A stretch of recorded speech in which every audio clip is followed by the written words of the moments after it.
It was October 2009. The Oklahoma air was turning crisp. Autumn leaves were beginning to fall, but something else was about to descend upon the rural landscape. A profound mystery. The Jamison family, Bobby, Sherilyn, and their young daughter Madison, were looking for a new beginning. They planned to buy a piece of land, a quiet spot in the Unsolved Mountains. They packed their truck, ready for a short trip, a viewing of a property. Then, they simply vanished. No goodbye, no explanation, just gone, leaving behind questions that would echo for years. What happened to this ordinary family on that fateful day? Bobby Dale Jamison Sr., his wife Sherilyn Leon, and 6-year-old Madison Stormy Star Jamison. They lived in Eufaula, Oklahoma. Friends and family described them as somewhat reclusive. Bobby had suffered from chronic pain after a car accident. Sherilyn had a deep interest in spirituality, some said bordering on unusual beliefs. Madison was just a little girl, caught in the middle of whatever was unfolding. They were a family like any other with hopes and dreams, but their dream of a new home, a new life, would take a dark and bewildering turn. The mountains were calling, but what awaited them there? Their plan seemed straightforward enough. They were interested in a 40-acre plot of land near Red Oak, a parcel nestled deep within the rugged Sans Bois Mountains, a place to escape perhaps, a place to start over. To facilitate this purchase, they were carrying a substantial amount of cash, thousands of dollars tucked away. This detail, the money, would later become a focal point. A motive for some, or just another confusing piece in an already complex puzzle? They set out, presumably towards this piece of land, this dream, but they never arrived, or did they? The Sans Bois Mountains, wild, remote, a sprawling wilderness where a secret could easily be buried, where a family could disappear without a trace. And that's precisely what happened. The Jamisons drove into this rugged terrain, and then, silence. Their departure was quiet, almost unnoticed at first. But as days turned into a week, concern grew. How could 3 people simply evaporate? The mountains offered no immediate answers, only a sense of foreboding. A feeling that something had gone terribly, terribly wrong. The search for the Jamisons was about to begin, and it would uncover more questions than answers. The day was October 8, 2009. The Jamisons loaded their white Toyota Tacoma pickup truck. They were seen on their home surveillance system, moving back and forth. But their movements were strange, almost mechanical. They didn't speak, they didn't look at each other, like actors in a silent, unsettling play. What was going through their minds? Were they anxious, fearful, or was this just an ordinary departure, its significance only magnified by what came next? They drove away, leaving their home behind, heading towards an unknown fate, an appointment with mystery. 8 long days passed. Then a discovery. Not the family, but their truck. Found abandoned on a remote dirt road in Latimer County, deep in the wilderness. The doors were locked. Inside, investigators found the family's dog, Maisie, emaciated but alive, a lone survivor, a silent witness. But what had she seen? What could she tell them? The truck itself was a scene of contradictions. It offered clues, but these clues only seemed to deepen the enigma. Where were Bobby, Sherilyn, and little Madison? The truck was there, but they were not. Inside that abandoned Tacoma, the mystery intensified. Their wallets, identification cards, and cell phones were all there, even Sherilyn's purse. And then, the most perplexing item of all, a bank bag containing approximately $32,000 in cash, hidden under the driver's seat. Why would they leave such a large sum of money behind if they had simply wandered off? Or if they were fleeing something? It didn't make sense, unless they weren't the ones who left it, unless they were forced to abandon everything. The scene painted a picture of sudden, unexplained departure.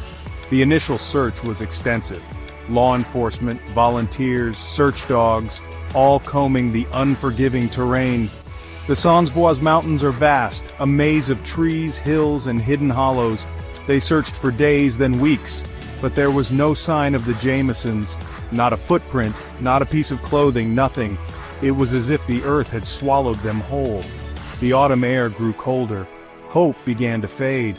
The family was gone, and the mountains held their silence, offering no comfort, no clues.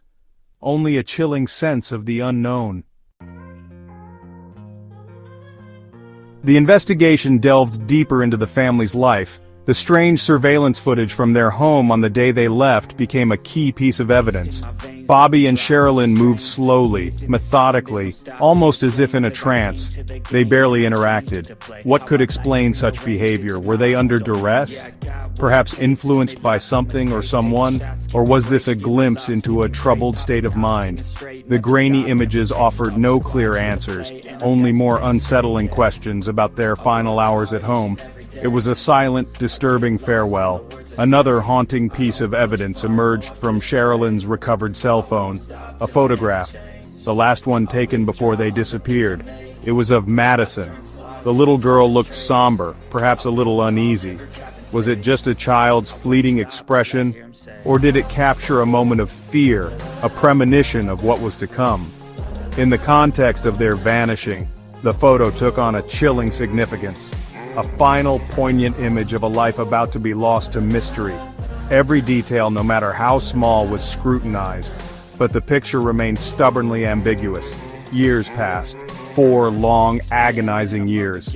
The case grew cold. The family's fate remained a painful, open wound for those left behind. Then, in November 2013, a breakthrough, or perhaps a grim confirmation. Deer hunters trekking through the remote wilderness stumbled upon skeletal remains. They were found less than 3 miles from where the Jamisons' truck had been abandoned.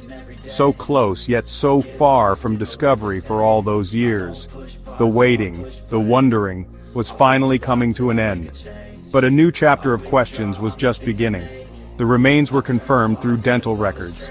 It was Bobby, Sherilyn, and Madison, found lying side by side, face down, in the rugged terrain. The discovery brought a measure of closure, but it failed to solve the central riddle. How did they die? The medical examiner's report was inconclusive. No obvious signs of trauma, no bullet holes, no broken bones that would indicate a violent struggle or a fatal accident. Their cause of death was listed as undetermined. The mountains had given them back, but not their secrets. With no clear cause of death, theories began to swirl, each more unsettling than the last. Foul play seemed a strong possibility. Were they victims of a random act of violence, or was it something more targeted, perhaps related to the large sum of cash they were carrying? Investigators explored leads involving local disputes, or even individuals Bobby may have had disagreements with. But no suspect was ever named. No arrests were ever made. The idea of a killer, or killers still out there, was a chilling thought for the small Oklahoma community. Another prominent theory centered on drug involvement. There were reports that Bobby and Sherilyn had become gaunt and paranoid in the months leading up to their disappearance.